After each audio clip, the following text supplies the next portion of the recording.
আসসালামু আলাইকুম গাইস, আজকে আমি আপনাদের মাঝে নিয়ে এসেছি অ্যারাবিয়ানদের ঐতিহ্যবাহী খ্যাবসা রেসিপি। এটা বানাতে কিভাবে খুবই সহজেই ঘরে বসে আপনারা বানিয়ে নিতে পারবেন ঘরে থাকা উপকরণ দিয়ে, তার রেসিপিটি আমি শেয়ার করতে যাচ্ছি। আমি শান্তাস কুকিং স্টুডিও থেকে রেসিপিটা পরিবেশন করছি। আপনারা সবাই আমার সাথেই থাকবেন আর চ্যানেলটা সাবস্ক্রাইব করে দিবেন। তাহলে চলুন শুরু করা যাক। প্রথমে একটি বুলে আমি নিয়ে নিচ্ছি 2 কাপ পরিমাণ বাসমতি চাউল। আপনারা এখানে চিনি গুঁড়া চালটা নিতে পারেন, তবে বাসমতি চাউলটাই এই রেসিপিটার জন্য বেশি পারফেক্ট। এবার কিছু পানি দিয়ে এটাকে আমি ভালো করে ধুয়ে নিব। হাত দিয়ে ভালো করে কচলেটাকে ধুয়ে নিব। ধুয়ে এভাবে 2-3 বারে পানিটা চেঞ্জ করে ধুয়ে এটাকে আমি পানি ঝরিয়ে নিব। তারপর আবারও কিছু পরিমাণ পানি দিয়ে এটাকে ভিজিয়ে রাখবো। চালটা ভিজিয়ে রেখে আমি চলে যাব অন্য রান্নাটা শুরু করতে। তো চালটা ভেজানো হয়ে গিয়েছে। এবার যে প্যানে আমি চিকেনটা রান্না করব বা খ্যাপসাটা রান্না করব, সেই প্যানে প্রথমে দিয়ে দিয়েছি 2 টেবিল চামচ পরিমাণ সাদা তেল। এরপর নিয়েছি জয়ফল, জয়ত্রী, এলাচি, দারচিনি, লং, স্টার আনাইস আর কিছু তেজপাতা। জয়ফলটাকে আমি গুঁড়ো করে নিয়েছি, এটাকে কিন্তু এখন আমি মিক্স করব না, গোটা মশলাগুলোকে এখন দিয়ে দিব।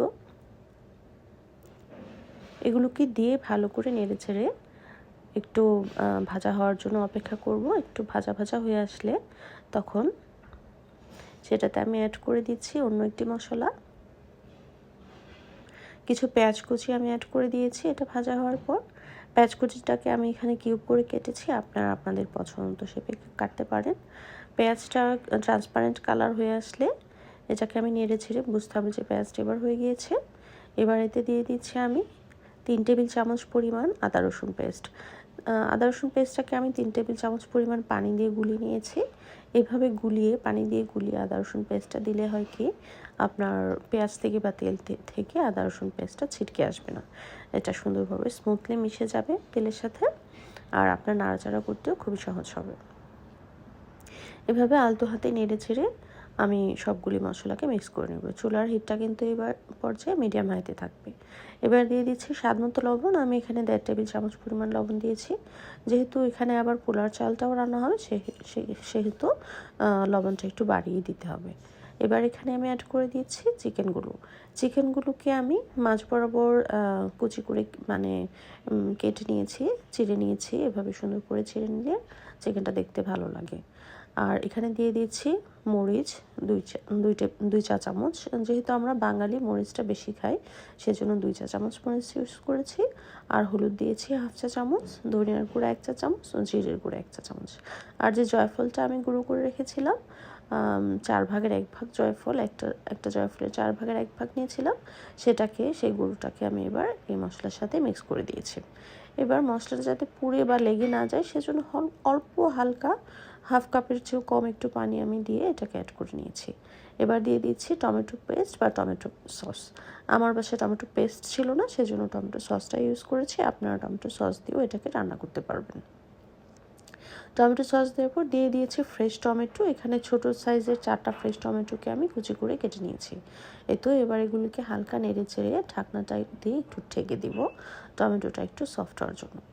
সফট হয়ে গেলে এবার আরও কিছু মশলা এতে অ্যাড করে দিচ্ছি। ঢাকনা খুলে দিয়ে দিচ্ছি ব্ল্যাক পেপার 1 চা চামচ আর গরম মশলার গুঁড়ো দিয়েছি 1 চা চামচ। দিয়ে এটাকে আবারও একটু নেড়ে চেড়ে দিচ্ছি। সুন্দর করে নেড়ে ছেড়ে এবার আমি অ্যাড করতে চাচ্ছি পানি। এবার প্রশ্ন আসছে পানিটা কি পরিমাণ দিবেন। হ্যাঁ, আপনি যে পরিমাণ চাল নিয়েছেন তার দ্বিগুণ পানি দিয়ে, ছোট কাপ হলে 2 কাপ আর বড় কাপ হলে 1.5 কাপ পরিমাণ পানি এক্সট্রা আরও দিয়ে এটার সাথে মিক্স করে দিতে হবে। এই এক্সট্রা পানিটা হচ্ছে চিকেনটা ভালো করে সিদ্ধ হওয়ার জন্য। আমি 2 কাপ পরিমাণ চাল নিয়েছিলাম, সেজন্য এখানে 5.5 কাপ পরিমাণ পানি অ্যাড করে দিয়েছি। 2 কাপ চালের জন্য 4 কাপ পানি, আর বাকি 1.5 কাপ হচ্ছে মুরগিটা সিদ্ধ হওয়ার জন্য। এভাবে পানিটা দিয়ে ঢাকনা দিয়ে ঢেকে দিব আর অপেক্ষা করব 30 মিনিট। 30 মিনিট পর ফিরে এলাম। আমার চিকেনগুলো সিদ্ধ হয়ে গিয়েছে। এবার পানি থেকে একটা একটা করে চিকেন আমি উঠে নিয়েছি। উঠে নেওয়ার পর এতে আমি দিয়ে দিব রাইসটা, যে চালটা আমি ভিজিয়ে রেখেছিলাম। চুলার হিটটা কিন্তু এবার মিডিয়াম হাইতে থাকবে। চালটা দিয়ে সেটাকে ভালো করে নেড়ে চেড়ে পানির সাথে আমি মিক্স করে দেব। এখানে কিন্তু খুব সাবধানের সাথে কাজটা করতে হবে। পানিটা ছিটে আসলে কিন্তু গায়ে মশলার রং ভরে একাকার হয়ে যাবে, সেজন্য সাবধানে করবেন। যখন এভাবে বলক আসতে থাকবে তখন ঢাকনা দিয়ে এটাকে ঢেকে দিচ্ছি। ঢাকনা দিয়ে ঢেকে অপেক্ষা করব 5 মিনিট। 5 মিনিট পর যখন এভাবে আরও বলক আসতে শুরু করবে, তখন ঢাকনাটা উঠিয়ে আরেকটু এটাকে নেড়ে ছেড়ে দেবো। নেড়ে ছেড়ে আবারও ঢেকে দিব।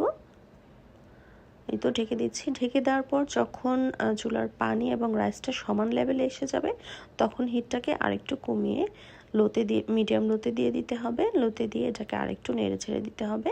এভাবে নেড়ে ছেড়ে দিলে চালটা একটা আরেকটার সাথে লেগে থাকবে না এবং রাইসটা সুন্দরভাবে কুক হবে। এই তো হালকা হাতে আমি নেড়ে ছেড়ে দিচ্ছি। আবারও এটাকে ঢাকনা দিয়ে ঢেকে দিব। ভালো করে নাড়া হয়ে গেলে ঢাকনা দিয়ে আবারও ঢেকে দিচ্ছি।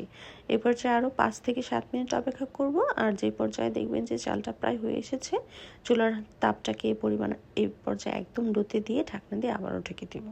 এবার কিন্তু রাইসটা প্রায় হয়ে গিয়েছে। ফিরে এলাম 5 থেকে 7 মিনিট পর। এবার রাইসটা আমার একদমই কমপ্লিট। এটাকে এখন আমি একটু নেড়ে ছেড়ে সাইডে উঠিয়ে রাখবো। পরবর্তীতে এটাকে আমি ডেকোরেশনের জন্য ইউজ করব। এই তো আমার রাইসটা হয়ে গিয়েছে। আর একটু আমি দমে বসিয়ে রেখেছিলাম 5 থেকে 7 মিনিট। এবার এটাকে সাইডে আমি উঠিয়ে রাখছি। এবার আরেকটি ফ্রাইং প্যান আমি চুলা দিয়ে দিয়েছি এবং এতে দিয়ে দিচ্ছি 2 টেবিল চামচ পরিমাণ ঘি। এই ঘিটা লিকুইড হতে পারে, আবার ফ্রিজে রাখা শক্ত ঘিটা আপনারা দিতে পারেন। ঘি দেওয়ার পর চুলার হিটটা কিন্তু মিডিয়াম লোতে থাকবে। বেশি তাপে ঘিটাকে গলাতে গেলে কালচে হয়ে যাবে এবং যে বাদাম ও কিশমিশটাকে আমি ভেজে নিচ্ছি সেগুলোও কালচে হয়ে যাবে। এভাবে হালকাভাবে ভাজতে হবে। হালকা তাপে ভাজতে ভাজতে যখন দেখবেন কিশমিশটা ফুলে বলের মতো হয়ে গিয়েছে, সেই পর্যায়ে বুঝবেন যে ভাজা হয়ে গিয়েছে। আর এগুলোকে চুলা থেকে আস্তে আস্তে নামিয়ে নিচ্ছি। চুলা থেকে নামিয়ে নেওয়ার সময় কিন্তু চুলাটা অফ করে দিতে হবে, তা না হলে এগুলো পুড়ে যাবে। এই তো আস্তে আস্তে সবগুলো আমি তুলে নিচ্ছি। এই রেসিপিটা কিন্তু আরাবিয়ানদের খুবই সুস্বাদু বিখ্যাত একটা রেসিপি। এটা সহজেই বাসায় তৈরি করে নেওয়া যায়। আমি কিন্তু এটা অনেকবারই বাসায় তৈরি করেছি, সেই জন্য আপনাদের মাঝে আমি রেসিপিটা শেয়ার করছি। এবার সেই ঘিতে আমি দিয়ে দিচ্ছি আমার সিদ্ধ করে রাখা চিকেনগুলো এভাবে উল্টে পাল্টে যখন লালচে কালার হয়ে আসবে, সে পর্যায়ে ভেজে এটাকে উঠিয়ে নিব। আর কিশমিশ আর কাজু বাদামটা ভাজার পর যে তেলটা অবশিষ্ট রয়েছিল, সেই তেলটাকে আমি রাইসের মাঝে অ্যাড করে দিয়েছিলাম। এই তো এইভাবে আমার রাইস এবং চিকেনটাকে আমি পরিবেশন করে সুন্দর করে ট্রেতে সাজিয়ে নিয়েছি। দেখতে পাচ্ছেন কত সুন্দর ইয়ামি আর লোভনীয় লাগছে। রাইসটাকে একটি প্লেটে সার্ভ করে এর উপর চিকেনগুলো বিছিয়ে দিয়েছি আর দিয়ে দিয়েছি ভেজে রাখা সেই কাজু বাদাম আর কিশমিশ। এটা কিন্তু বানানো খুবই সহজ। মশলা দিয়ে চিকেনটাকে সিদ্ধ করে সেটাকে উঠিয়ে সেই পানিতেই রাইসটাকে সিদ্ধ করে নিতে হয় আর কিছু মশলাকে সুন্দর করে অ্যাড করে দিতে হয়। আমি কিন্তু ঘরে থাকা নর্মাল মশলা দিয়ে এটাকে রান্না করে দেখিয়েছি। আপনারা এভাবে এটাকে রান্না করবেন আর অতিথি আসলে এটাকে পরিবেশন করে খাওয়াতে কিন্তু ভুলবেন না। আর হ্যাঁ, আমাকে রান্না করার পর অবশ্যই কমেন্ট করে জানাবেন আপনাদের রেসিপিটা কেমন হলো। আর আমার চ্যানেলটা সাবস্ক্রাইব করে পাশে থাকবেন আর কমেন্ট করে জানাবেন আপনাদের রেসিপির কী খবর। আমি আপনাদের কমেন্ট পড়তে খুবই ভালোবাসি। এভাবে আমার পাশে থাকবেন আর বেল আইকনটা প্রেস করে দিতে কিন্তু ভুলবেন না। আমার এই রেসিপিটা খুবই মজা হয়েছে। আমার ছেলে কিন্তু ফার্মের মুরগি খায়, সেই জন্য একটা ফার্মের মুরগিকে আমি দেশি মুরগির সাথে অ্যাড করে দিয়েছি। আর আমার হাজব্যান্ড পছন্দ করে দেশি মুরগি, তাই দেশি ফার্ম দুটো মুরগিকে আমি ইউজ করেছি। আপনার শুধু ফার্মের মুরগি বা শুধু দেশের মুরগি দিয়েও এটা রান্না করতে পারেন। এই তো এভাবে তৈরি হয়ে গেল ঝটপটে মজাদার আরাবিয়ান খ্যাপসা। আপনারা এটাকে বাসায় এভাবে তৈরি করবেন। আজ তাহলে এ পর্যন্তই। ওকে, আল্লাহ হাফেজ সবাইকে।